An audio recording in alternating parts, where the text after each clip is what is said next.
Bismillahirrahmanirrahim. Assalamualaikum warahmatullahi wabarakatuh. Selamat pagi yang terhormat Bapak dosen Dr. Insinyur Tri Mudiwiatno, MT IPU, dan juga teman-teman yang saya banggakan.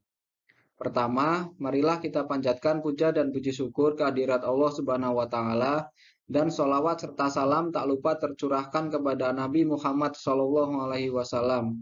Kami dari kelompok 4B yang terdiri dari Sagita Rahmadiani, Angga Pradana, Robi Rumansyah, dan Muhammad Rifaldi. Pada hari ini, kami akan mempresentasikan tugas kelompok yang berjudul Perhitungan dan Analisis Cost of Quality untuk produk loker berbahan metal dari studi kasus pada PTX. Marilah kita perhatikan dengan baik penjelasan dari presentator pertama, yaitu kepada Mbak Sagita dipersilahkan. Besarnya biaya kualitas pada PTX diperoleh dengan menjumlahkan seluruh biaya dari tiap elemen biaya kualitas, yakni biaya pencegahan, biaya penilaian, dan biaya kegagalan. Besarnya biaya kualitas yang terjadi di PTX untuk tahun fiskal 2004 hingga tahun fiskal 2008 digambarkan dalam diagram batang pada gambar. Dari diagram batang di samping dapat dilihat bahwa perubahan tren yang terjadi fluktuatif, di mana pada tahun 2005 hingga kualitas berjumlah 71.592.785. Kemudian pada tahun 2006 turun menjadi 68.948.061. Lalu pada tahun 2007 biaya kualitas berada pada level 72.561.102 dan pada tahun 2008 turun sedikit menjadi berjumlah 72.253.175. Naik atau turunnya total biaya kualitas ini merupakan hasil akumulatif dari kenaikan dan penurunan elemen-elemen biaya kualitas. Fluktuatifnya total biaya kualitas ini harus dianalisa lebih lanjut untuk mengetahui apakah kenaikan ini merupakan hal yang positif atau sebaliknya. Diketahui bahwa biaya kegagalan hampir selalu memiliki porsi terbesar dalam total biaya kualitas dibandingkan dengan biaya pencegahan maupun biaya penilaian. Jadi, yang mempunyai pengaruh terbesar terhadap besar kecilnya biaya kualitas adalah besaran biaya kegagalan. Jika diamati dari diagram batang di atas bahwa persentase biaya pencegahan cenderung meningkat dari tahun 2005 hingga tahun 2007. Kemudian menurun pada tahun 2008 dan sebagai akibat tidak langsung peningkatan biaya pencegahan yang terjadi mengakibatkan penurunan biaya kegagalan. Hal ini merupakan sesuatu yang positif, yang berarti usaha perusahaan untuk menurunkan tingkat defek memperlihatkan perkembangan positif. Baik, seperti yang terlihat pada picture di bawah bahwa komponen penyusun biaya kualitas terbesar adalah biaya kegagalan sebesar Rp41.124.745. Penyusun kedua terbesar adalah biaya pencegahan sebesar Rp21.169.346.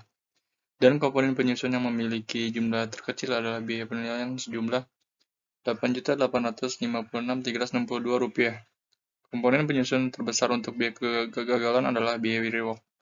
Biaya rework ini dapat ditekan seminimal mungkin dengan melakukan perbaikan-perbaikan pada proses-proses yang berkaitan.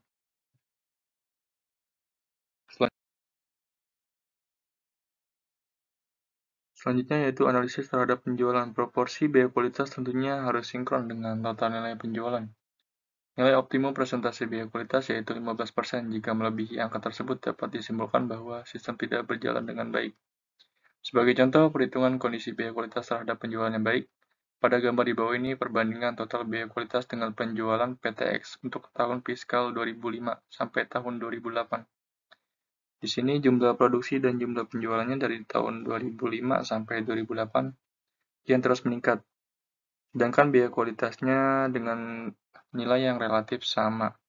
Maka dihasilkan persentase rata-rata yaitu 4%.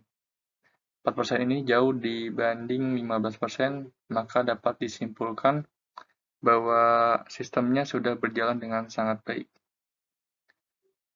Selanjutnya akan dilanjutkan oleh Mas Robi.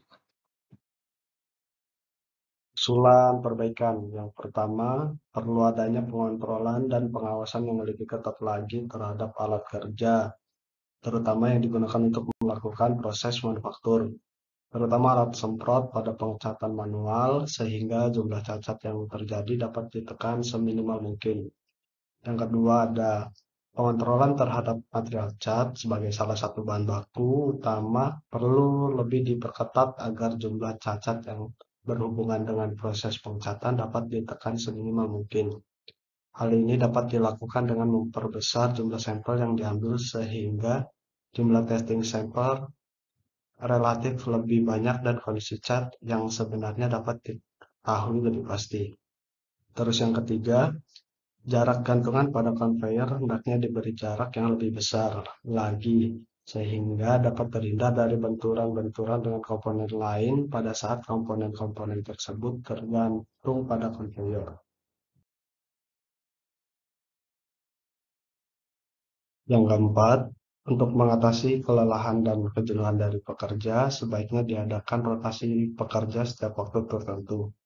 Misalnya setelah jam makan siang, waktu ini cukup baik karena para pekerja baru selesai beristirahat, sehingga para pekerja masih merasa segar setelah beristirahat.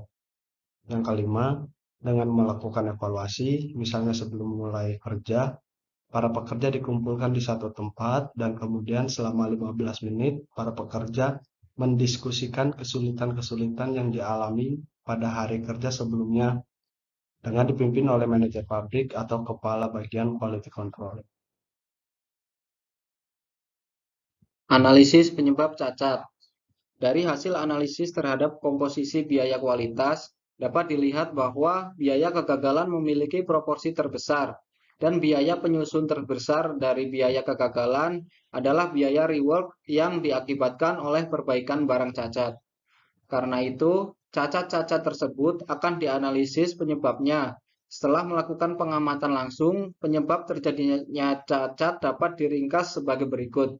Yang pertama, yaitu pada cacat cat tipis, yang kedua pada cacat gores, yang ketiga pada cacat cat kasar, yang keempat pada cacat penyok. Sekian presentasi dari kelompok kami. Jika ada salah kata, kami memohon maaf yang sebesar-besarnya. Terima kasih. Assalamualaikum warahmatullahi wabarakatuh.